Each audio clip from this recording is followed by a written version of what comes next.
Di para sahabat itu, kaum muslimin, yang terbayang bagi mereka itu adalah infak, yang terbayang bagi mereka adalah sebuah kebahagiaan, keselamatan di akhirat yang kekal dan abadi di sisi Allah tabaraka wa taala. Semua kita boleh klaim sekarang, kamu cinta Nabi, cinta Ustaz. Cinta Nabi, cinta Ustaz.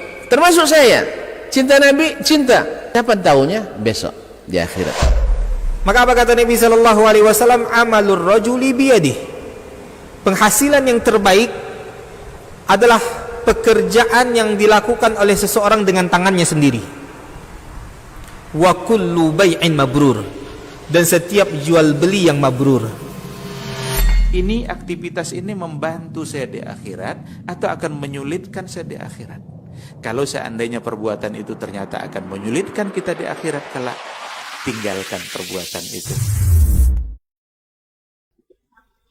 Asyhadu an la ilaha illallah wahdahu la syarika lah wa asyhadu anna Muhammadan abduhu wa rasuluh la nabiyya wa la rasula ba'dah.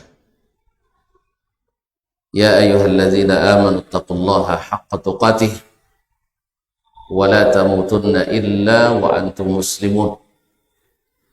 Ya ayyuhan nas ittaqu rabbakum alladzi khalaqakum min nafsin wahidah wa khalaqa minha zawjaha wa batha minhuma rijalan katsiran wa nisaa'a wattaqullaha alladzi tasaaluna bihi wal arham innallaha kana 'alaikum raqiba. Ya ayyuhalladzina amanu ittaqullaha wa qulu qawlan sadida yuslih lakum a'malakum wa yaghfir lakum dhunubakum wa man yuti'illaha wa rasulahu faqad faza fawzan 'azima. Amma ba'du, fa inna asdaqal hadithi kitabullah wa khairal hadi hadi Muhammadin sallallahu alaihi wasallam wa syarrul umuri muhdatsatuha wa kullu muhdatsatin bid'ah wa kullu bid'atin dhalalah. Ma'asyiral muslimin, ma'asyiral muslimat, al-hadirin wal hadirat wal musyahidin wal musyahidat.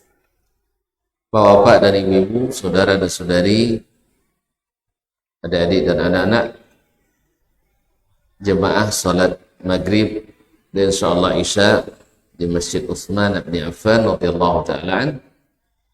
Alhamdulillah, pada kesempatan yang berbahagia ini, di senja menjelang malam ini kita bisa kembali menyambung tali silatul ilmi,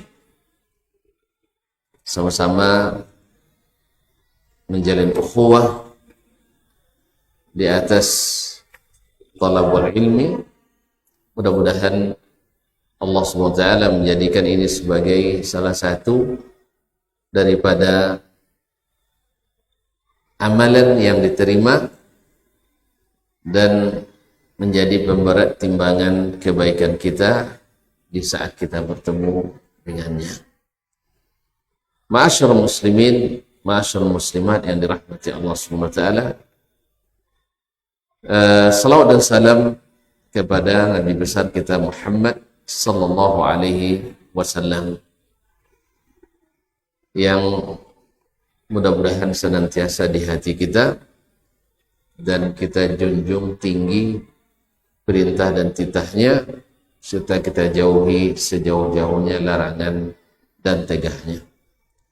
Ma'asyiral muslimin, ma'asyiral muslimat dirahmati Allah, untuk itu kita datang pada saat ini belajar kepada para ulama kita melalui kitab-kitab yang mereka wariskan kepada kita. Pada hari ini kita kembali setelah cukup lama kita cuti darurat, alhamdulillah, dan dosa takut sudah dinyatakan sembuh. Tapi tonton ada takut nampaknya, alhamdulillah. Ya, saya yang sudah katanya sudah ada imunnya, masih pakai protokol kesehatan, tonton masih tetap tanpa protokol kesehatan.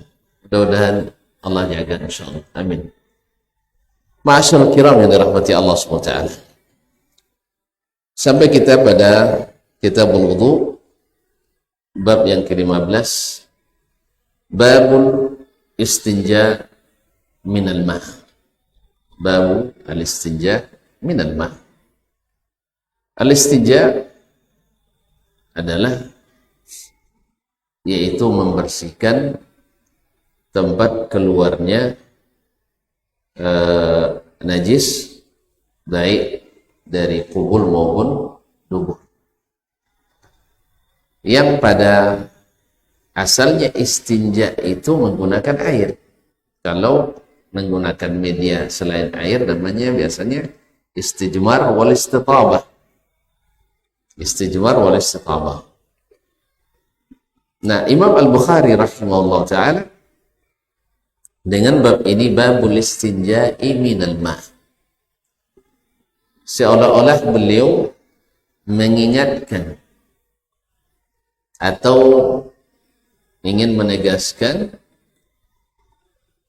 atau membantah pendapat sebagian atau diriwayatkan amalan sebagian as-salaf. Mereka tidak mau menggunakan air dalam dalam istinja, dalam membersihkan najis atau tempat keluarnya najis dari tubuh kita, yaitu ahadus sabilain, baik kubur maupun dubur. Mereka dulu pada asalnya adalah menggunakan batu.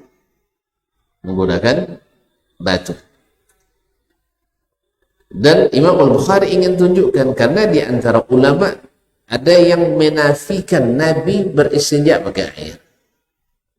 Nabi dinafikannya, atau dinafikan bukan narapidana ya, yaitu mengatakan tidak pernah Nabi beristinja menggunakan air.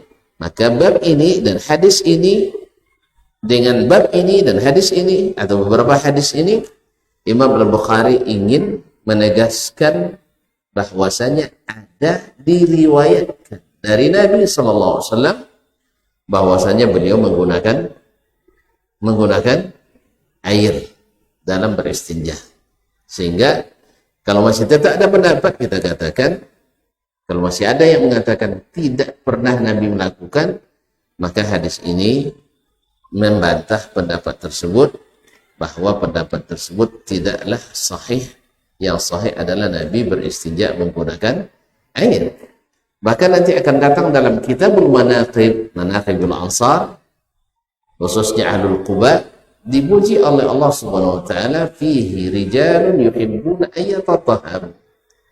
Di Masjid Quba itu ada orang-orang yang suka bersuci. Maka diriwayatkan bahwasanya mereka bersuci itu menggunakan batu dan menggunakan air. Sehingga nanti ketika Imam Syaukani membahas ini Ramil Al-Antar rahimahullah, seafdal bersuci itu adalah pertama menggunakan batu, setelah itu menggunakan air, karena lebih bersih, ya, lebih suci, ya, lebih bersih dan lebih suci. Kalau batu itu menghilangkan zatnya, tapi mungkin saja masih ada sisa-sisa baunya. Tapi kalau dengan air menghilangkan zat dan bau sekali.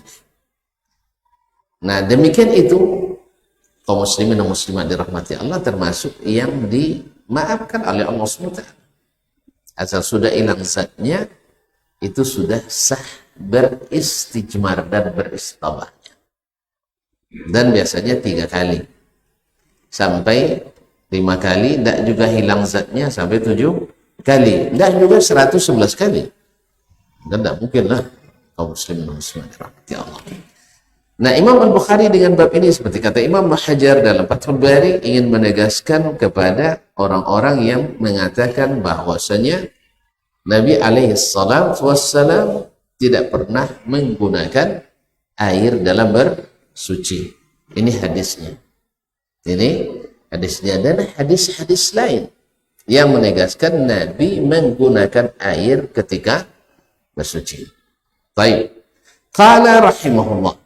Haddatsana Abu Walid Hisham bin Abdul Malik telah menyampaikan hadis ini kepada kami Abu Al-Walid Hisham bin Abdul Malik At-Tayalisi Al-Basri, dikenal dengan Abu Dawud At-Tayalisi, thiqatun thabtun iman, sahibul musannaf, sahibu al-mu'allafat, yaitu hafiz dan punya banyak tulisan atau punya tulisan tentang hadis.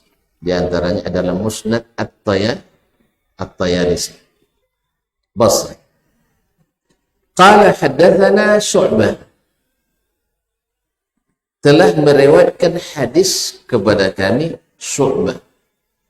Ini Syu'bah Ibnu Al-Hajjaj Al-Ataki Abu Bistam Al-Basri. Dikatakan beliau yang pertama memeriksa hadis di Basrah. Dulu asal ada hadis, artinya asal sudah hadis diterima langsung. Tetapi setelah ada kasus-kasus orang tidak menyampaikan hadis dengan sempurna, bisa saja karena lemah hafalan atau lemah catatan, menyampaikan hadis itu bertambah atau berkurang, atau menyampaikan dari syekh yang salah. Maka Syu'bah akhirnya memeriksa hadis di Basrah. Dikatakan beliau awal man fattashal hadis bil Basrah, dan disebut salah satu ulama hadis yang tidak meriwayatkan kecuali dari guru yang thiqah. Guru yang thiqah. Kalau yang dhaif, tak ada guru yang dia riwayatkan hadis daripadanya. Mesti rawi yang thiqah.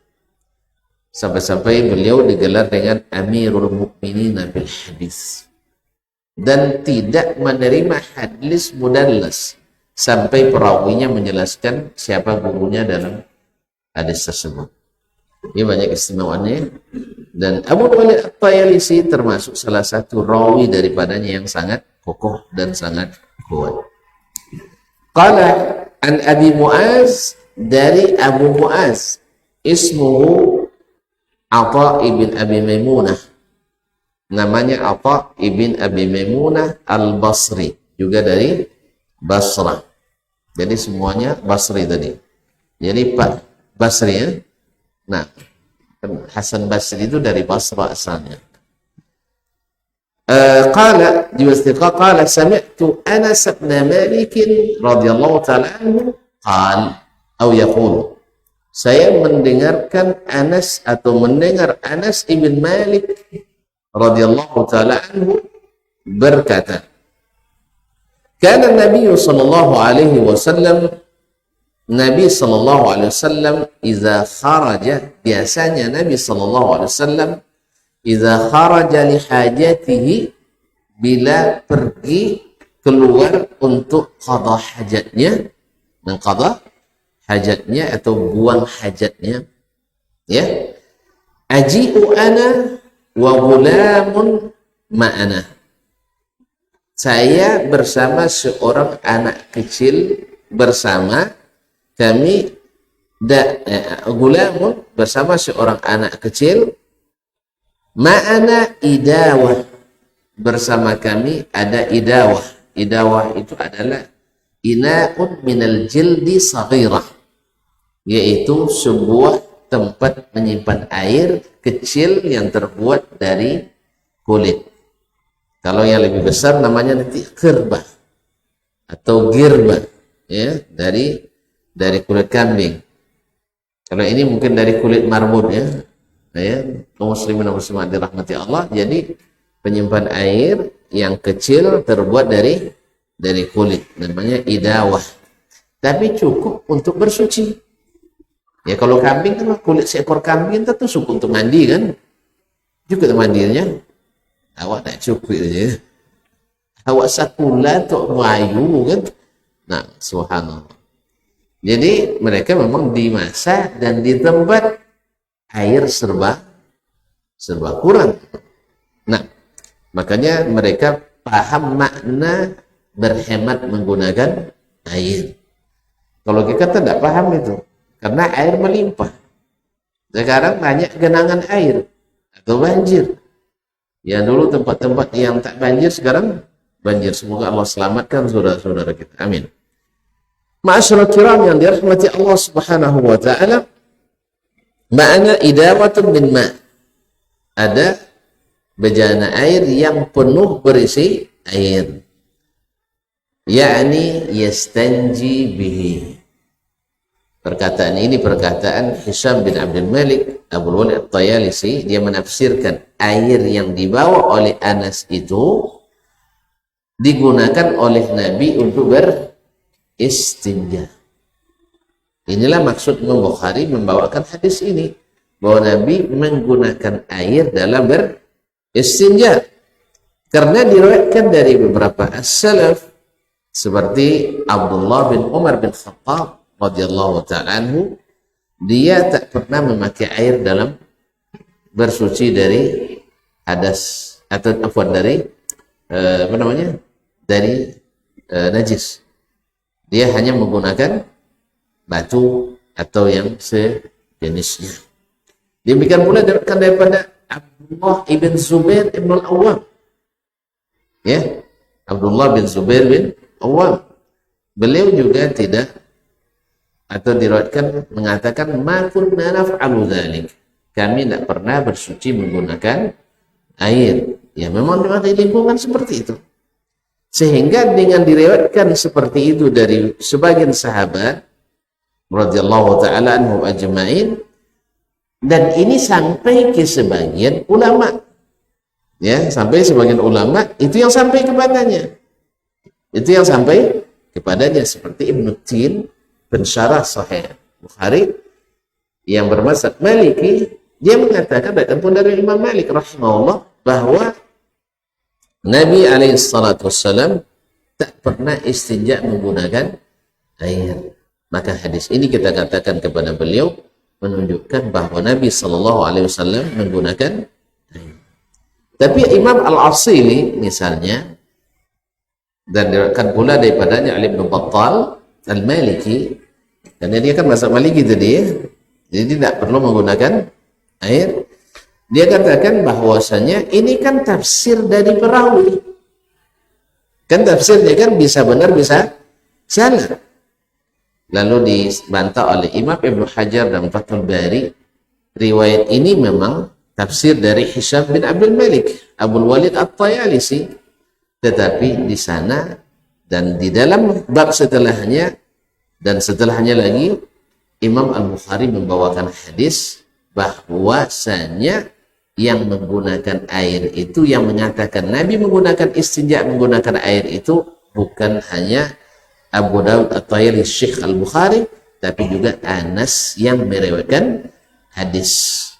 Kan Anas yang menceritakan ini, berarti dia sendiri yang melihat Nabi SAW atau menyaksikan kisah Nabi memakai air. Maka pendapat Al-Asili yang diikuti oleh Ibnu Battal Al-Maliki tersebut, bahwa Nabi tak pernah menggunakan air dengan alasan ini tafsir dari guru Imam Al-Bukhari, tak bertemu dengan Nabi SAW, terbantahkan dengan riwayat Imam Al-Bukhari sendiri dari berbagai jalur, bahwa dari Anas ibn Malik, bahwa beliau yang mengatakan bahwa Nabi menggunakan air itu untuk istinja. Karena sebagian ulama Malikiyah tersebut menafsirkan jangan-jangan air itu gunanya untuk berwudu. Karena Nabi setiap selesai, biasanya Nabi selesai buang hajat selalu berwudu. Makanya Nabi alaihissalam termasuk sunnah qauliyahnya dan sunnah fi'liyahnya dan sunnah takririyahnya dari perkataan beliau, dari amalan beliau, dari takrir perbuatan sahabat yang dilakukan diiakan oleh Nabi, sabit bahwa setiap berhadas dia berwudu. Jadi kalau ada yang mengatakan itu hanya pekerjaan Bilal saja, barangkali perlu diluruskan. Ya, apalagi kalau menyatakan Bilal berbuat bid'ah di masa Nabi, berarti dia perlu mengenal kembali definisi bid'ah. Bid'ah itu baru dikatakan bid'ah setelah Nabi wafat. Di masa Nabi tidak ada bid'ah.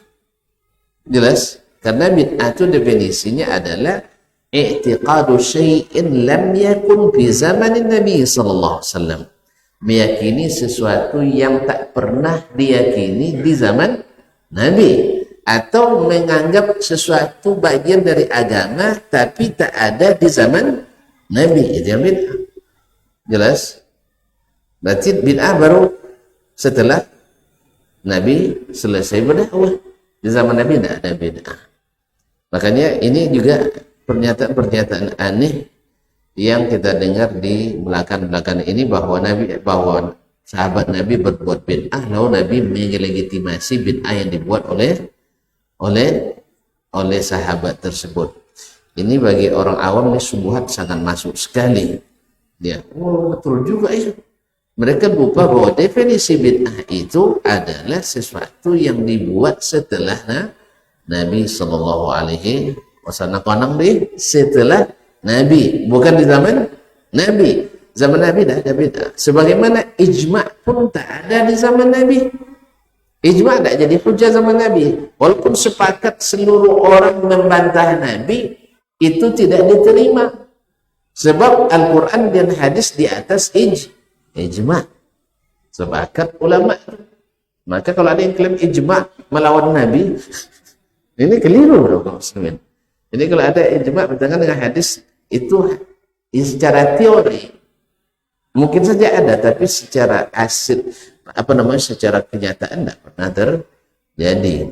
Makanya harus mau belajar fikih ini, ya kadang-kadang orang secara teoritis paham, tapi secara aplikatif sering keliru. Sama rumus bahasa Inggris, tapi semua bahasa Inggris tidak selesai. Ya, paham rumus matematika di base soal latihan tidak paham cara mempraktekannya. Allah musta'an.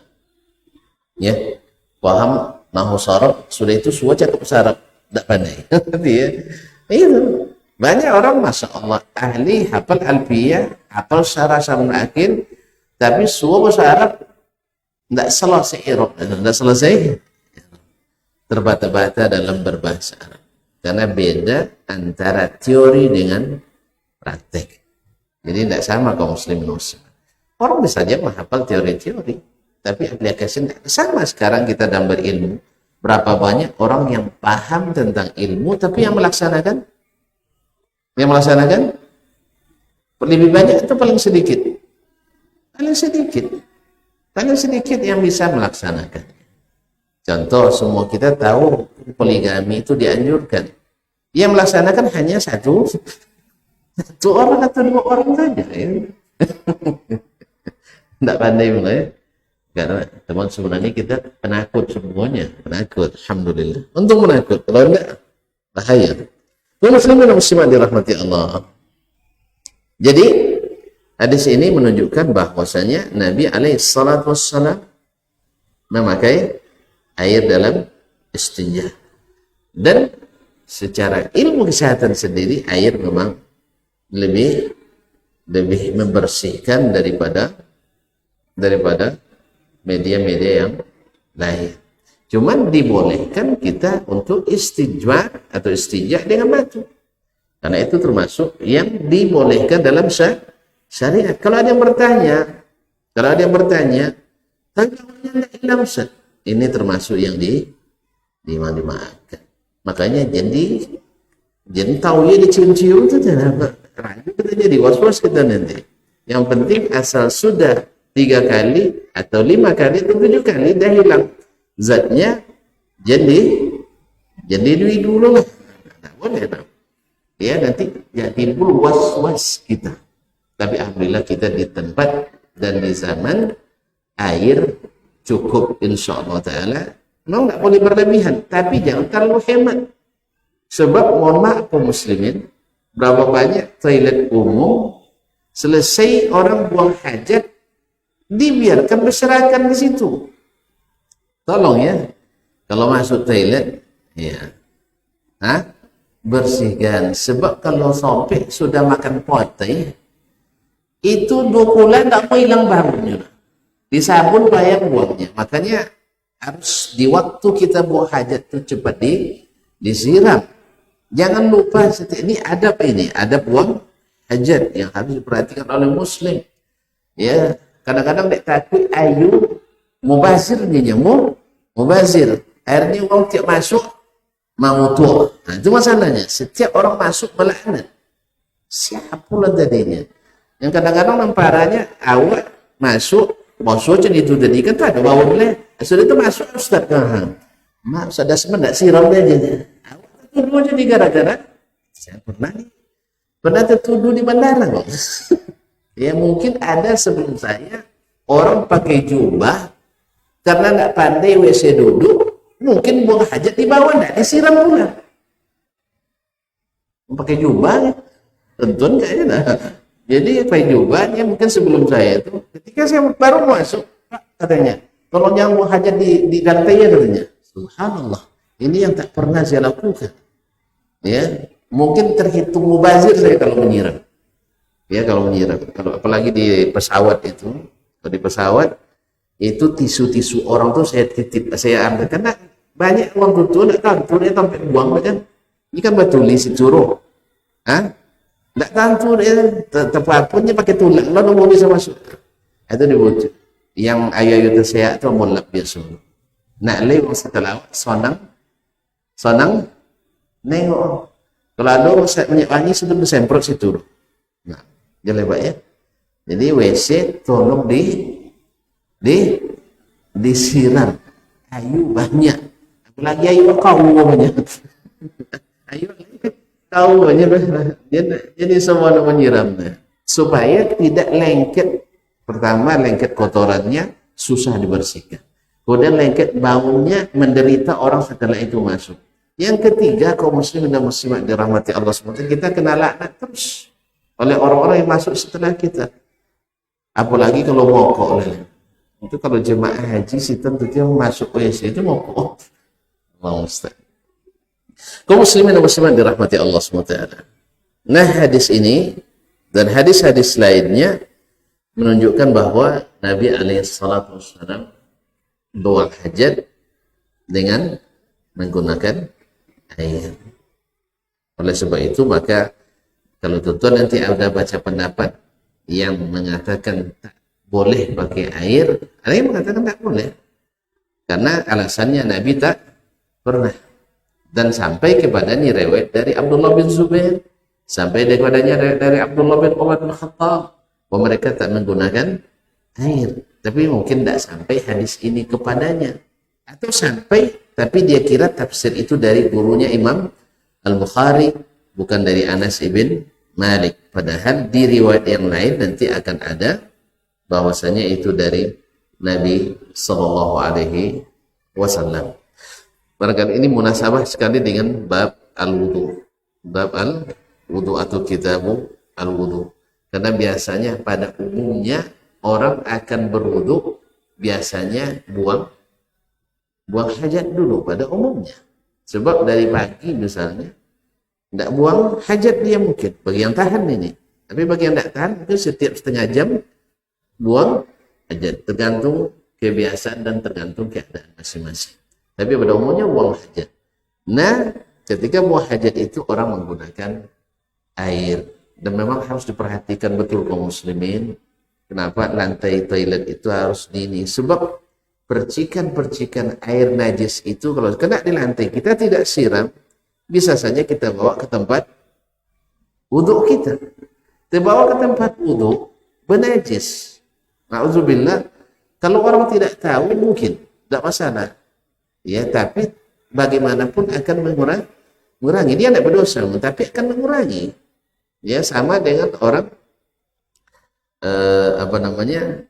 akan mengurangi orang yang berbuka sebelum azan maghrib, dia kira sudah azan, atau muazzin yang salah nengok jam, atau jam yang salah menunjukkan waktu. Ini tolong yang pakai digital Ya, yang hadir maupun yang mendengarkan, yang pakai jam digital di masjid bulan Ramadan tolong diservis. Rata-rata jam digital itu maju. Aku lela matinya. ya rata-rata maju. Ya, saya khutbah di beberapa masjid, saya tidak mau naik mimbar dulu sebelum jamnya ada tepat. Ya, kemarin misalnya khutbah saya sudah bunyi, saya lihat ke pengurusnya, ini masih ada 3 menit lagi. Sebab naik mimbar 5 detik sebelum waktu masuk, masalah enggak? Masalah, karena baru naik mimbar setelah masuk waktu zuhur. Bisa enggak sah? Jelas? Bisa enggak sah? Tapi kalau terlambat khatib 5 menit, sah enggak? Cuman jemaah kelirunya yang mana? Jemaah keliru kalau khatib terlambat. Enggak pernah memperhatikan kalau khatib terlalu cepat. Maka saya ingatkan selalu para pengurus di mana saya khutbah, saya ingatkan 7 jam enggak benar. Akhirnya balimo kayu bosu kan buka HP saya masih jam apa dapat 2:29 jam apa 2:09 itulah 2:32. Berarti jam awak sepakat saudara, baik jam tangan maupun jam internet maupun jam HP seluruhnya sepakat. Berarti itu nan tak capek. Dan rata-rata jam digital yang itu tuh entah ada muah agaknya, muah kan? Jamnya muah, mampu enan mahal. Nah, kaum muslimin dan muslimat sering maju. Jadi kalau ada yang pengurus tolong diperhatikan khusus di bulan Ramadan nanti. Jangan beko wong go tasuk awak lazan ngiwangi pandai azan copek nunya kan nyolo sampai sahur kan, atau pas nih azan maghrib belum waktu berbuka dan berbuka, batal enggak puasanya? Batal, walaupun dia enggak tahu. Wajib dia qada, cuman enggak berdosa. Yang berdosa siapa? Pengurus. Apa enggak diurus? Makanya kalau enggak pandai ngurus jangan jadi pengurus. Atau serius kan? Yang lebih mohon maaf ya, membangun itu bagus, penting ya. Cuman mensahihkan ibadah jauh lebih penting. Ya, mentashih ya kegiatan keagamaan ibadah itu lebih penting dari hanya sekedar membangun masjid. Maka tolong diperhatikan itu. Baiklah kaum muslimin dan muslimat dirahmati Allah Subhanahu wa taala. Yang kedua di antara pelajaran dapat diambil dari hadis ini bahwa sahabat sering dan suka berkhidmat ke Nabi alaihi salatu wassalam. Ya, khususnya mereka yang dekat dengan Nabi seperti Anas ibn Malik radhiyallahu taala anhu.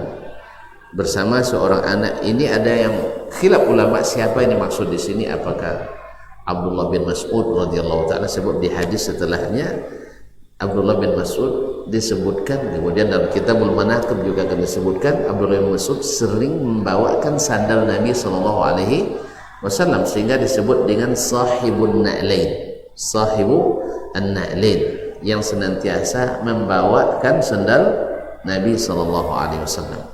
Yang ketiga, bahwasanya boleh mengangkat pembantu kita orang-orang yang merdeka, bukan hamba sahaja yang membantu. Orang-orang merdeka pun boleh berkhidmat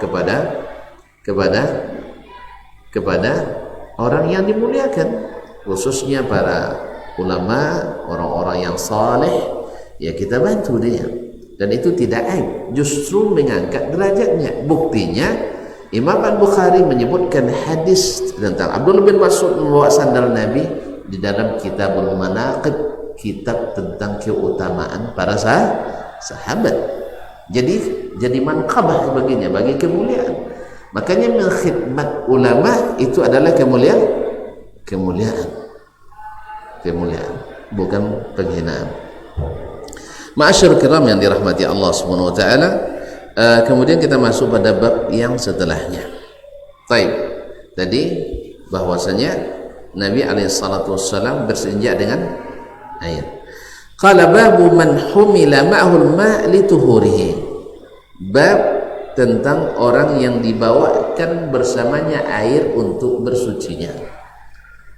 Artinya ini bab lebih menjelaskan bahwasanya air dibawakan untuk bersuci. Sebab nah ini Imam Bukhari juga ingin menjelaskan kepada orang-orang dengan hadis tadi, mengatakan bahwa Nabi SAW membawa air itu gunanya untuk berwudu. Maka Imam Bukhari sebutkan di sini tuhuri, untuk bersucinya. Suci itu dari najis dan dari hadas, mengandung kedua-duanya. Jadi semacam bantahan juga dari Imam Al-Bukhari rahimahullah ta'ala untuk meluruskan.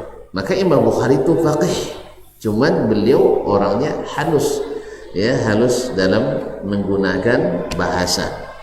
Qala Abu Darda, berkata Abu Darda yaitu Uwaimir, sahabat Nabi SAW terkenal dengan zuhudnya, alaysa fikum sahibun na'lain wat tuhuri wal wisa, bukankah bersama kalian ada sahibun na'lain, seseorang yang senantiasa bawakan sandal Nabi, wat tuhur, dan tukang bawakan air untuk bersucinya Nabi SAW, wal wisad, dan yang senantiasa menyiapkan bantal Nabi SAW. Siapa itu? Disebut oleh Syekh Ibnu Hajar rahimahullah ta'ala bahwa beliau adalah Abdullah ibn Mas'ud radhiyallahu ta'ala. Abdullah bin Mas'ud radhiyallahu ta'ala anhu dikenal ketika beliau di Makkah, waktu itu belum masuk Islam dia bekerja seperti umumnya anak-anak kecil atau anak-anak remaja di masa itu, menggembalakan kambing-kambing orang-orang Makkah dengan mengambil upah. Nabi kita alaihissalatu wassalam juga pernah menggembalakan kambing untuk orang-orang Makkah. Dan gembala kambing itu kaum muslimin dan muslimat banyak hikmahnya disebutkan oleh para ulama.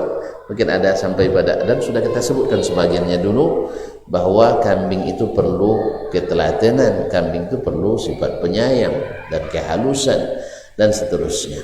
Ma'asyiral kiram yang dirahmati Allah. Abdullah bin Mas'ud waktu itu bertemu dengan Nabi dan Abu Bakar radhiyallahu anhu ketika dalam suatu perjalanan ya di luaran kota Mekah.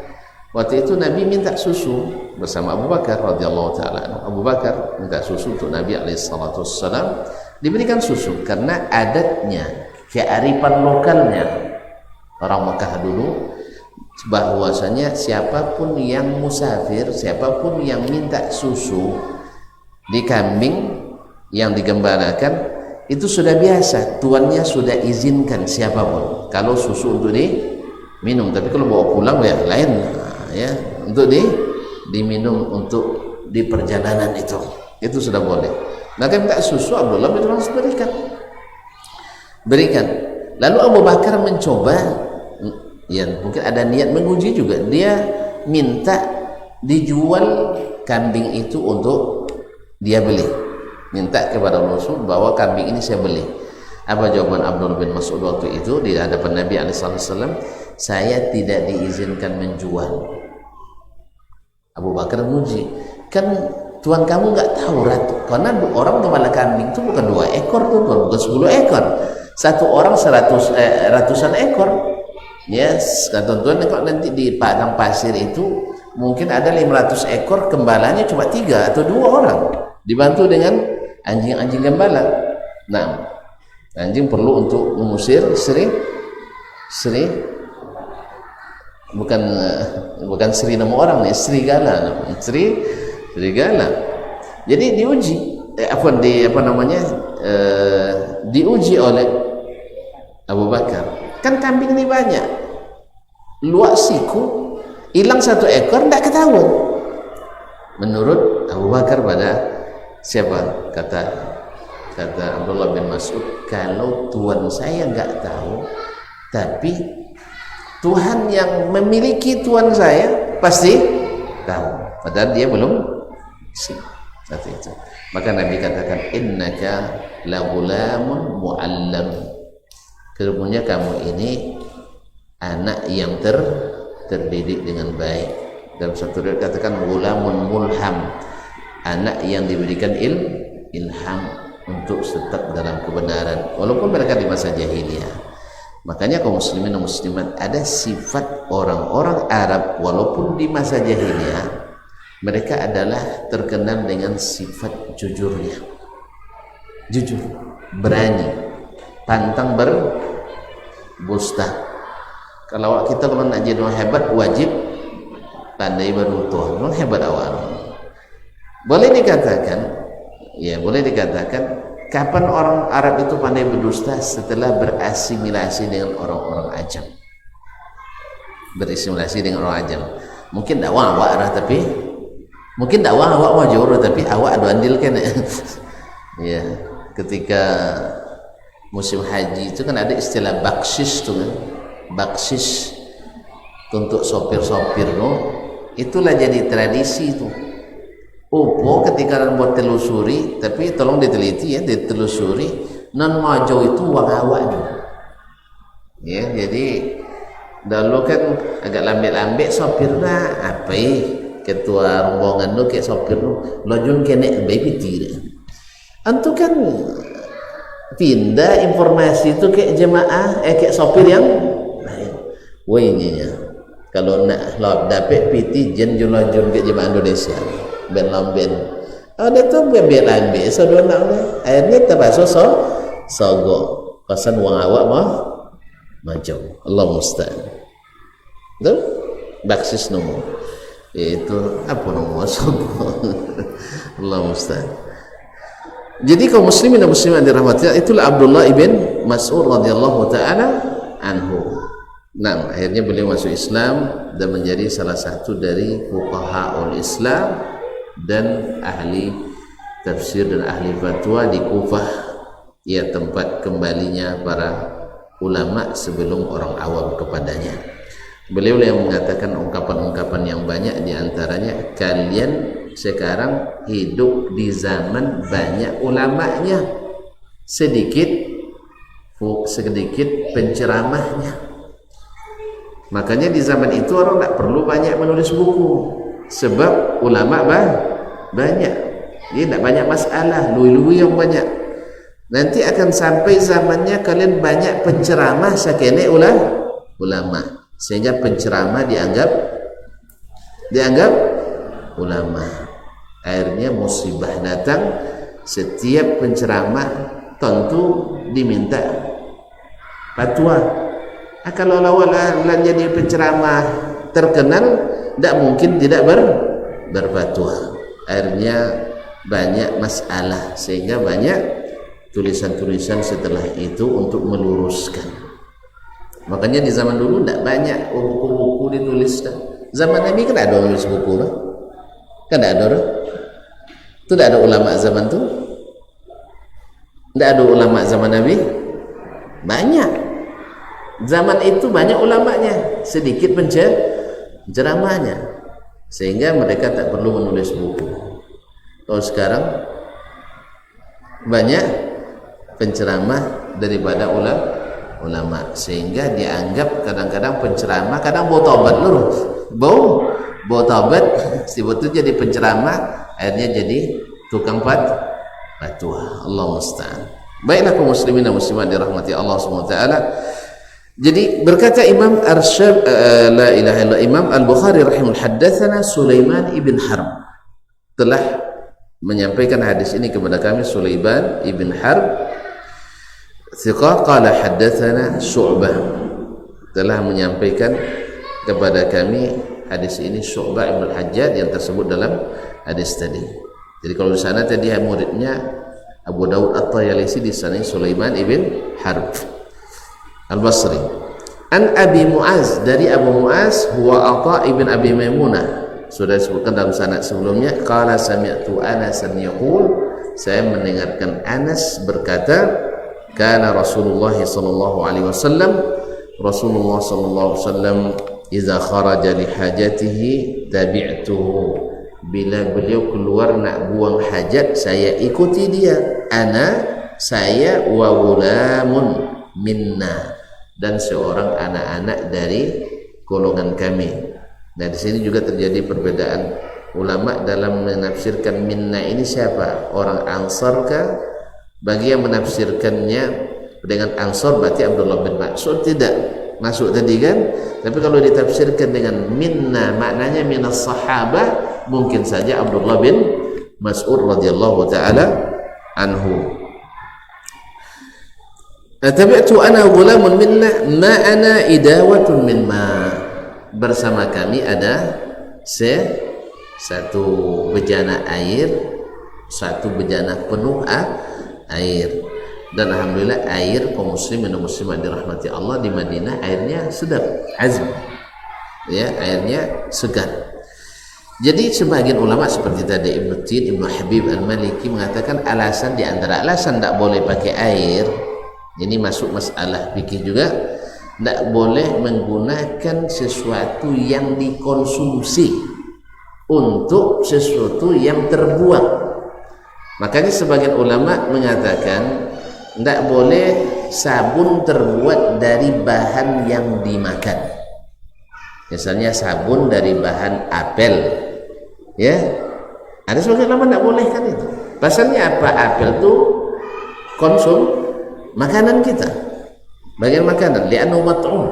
Khususnya mazhab Maliki tidak boleh kan itu, sebab itu dimakan. Karena sesuatu yang dimakan lalu digunakan untuk sesuatu yang dibuang namanya mubazir. Jelas? Jelas kan? Nah, ada yang mengatakan tidak boleh itu. Atau dari lemon, atau untuk mencuci menggunakan bahan seperti garam yang dimakan.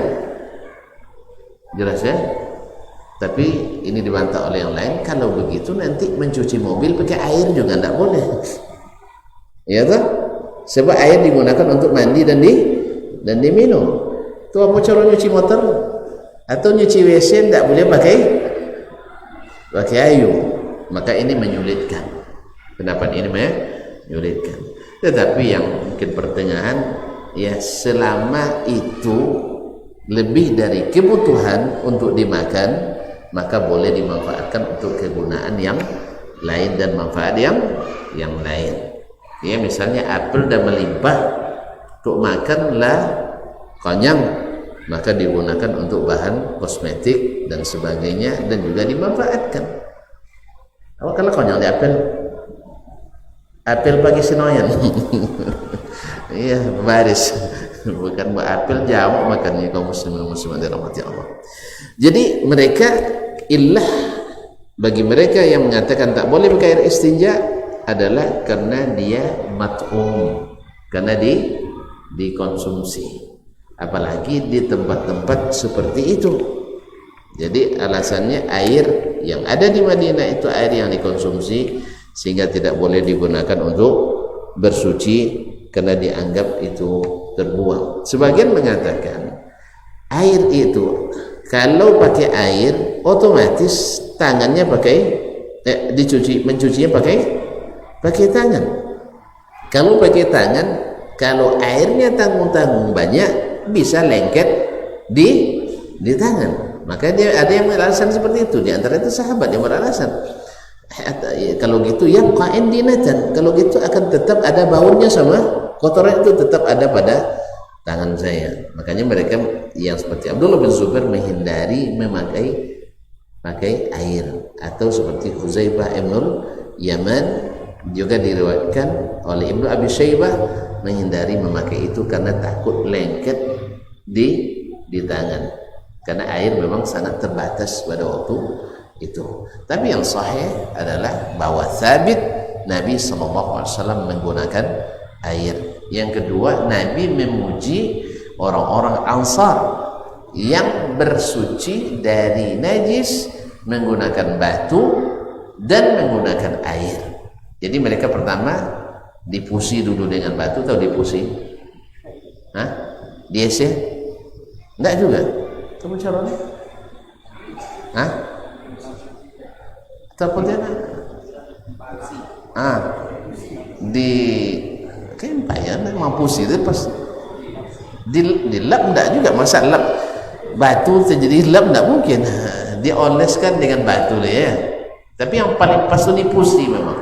Dipusi dengan batu, kemudian setelah itu mereka cuci dengan air. Ini barangkali secara teori bagus ini. Sebab apa? Kalau langsung dengan air kan masih banyak yang lain kan. Perlu banyak air. Misalnya tuan-tuan kalau cuci air selesai makan, cuci tangan selesai makan, dilap dulu dengan tisu. Ya, apalagi kalau mampu basuh kobokannya hanya 1/3. Bekolah kawan tak tolong cuci tangan situ lah sama jo kuah. Lah jadi kuah kan. Nah, makanya baiknya kalau ada tisu dilap dulu. Setelah itu baru dicucikan tangan kita ke dalam kobokan itu. Kalau datuk-datuk kita dulu lain, mereka sebelum masukkan tangan ke dalam, mereka cuci dulu di piring mereka, ya, supaya mengurangi minyak-minyak yang lengket di atau kuah-kuah yang lengket itu, ya. Setelah itu baru mereka masukkan tangan ke dalamnya. Dan yang lebih hebat lagi di antara mereka ada orang-orang tua kita dulu, dia biarkan orang dulu cuci tangan baru dia yang terakhir. Tapi di zaman corona aku payah bu ya. Asal dipakai deh kawan dok mulai curiga itu ya. Apalagi nampaknya tadi bosin-bosin lagi kan. Itu Allah musta'an. Dia untuk sementara ya. Esok dah selesai corona kan, insyaallah balik normal kembali insyaallah taala. Cuman memang harus perlu kerjasama yang baik ya. Tapi nampak awak tidak ada kerjasama. Ya, sudah habis ya, tidak ada lagi ya pandemi ini. Beliau ini tim penanganan COVID ini. Tapi kalau beliau sudah tidak pakai masker, saya tidak pakai masker lagi nanti. Kau atau sudah habis dana maskernya? Baiklah kaum muslimin dan muslimat dirahmati Allah SWT. Jadi hadis ini juga menunjukkan bahwa Nabi dibawakan air untuknya bersuci.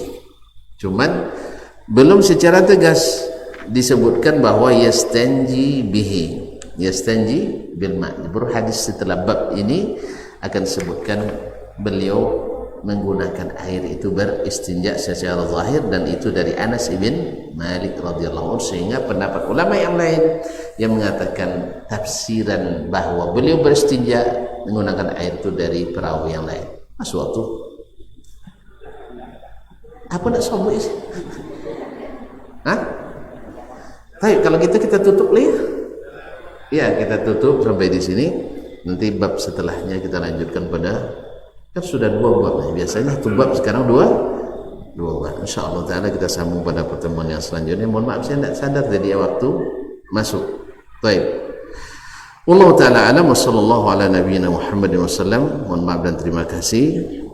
Wa subhanakallah bihamdik asyhadu an la ilaha illa anta astaghfiruka wa atubu ilaik. Wassalamualaikum warahmatullahi wabarakatuh.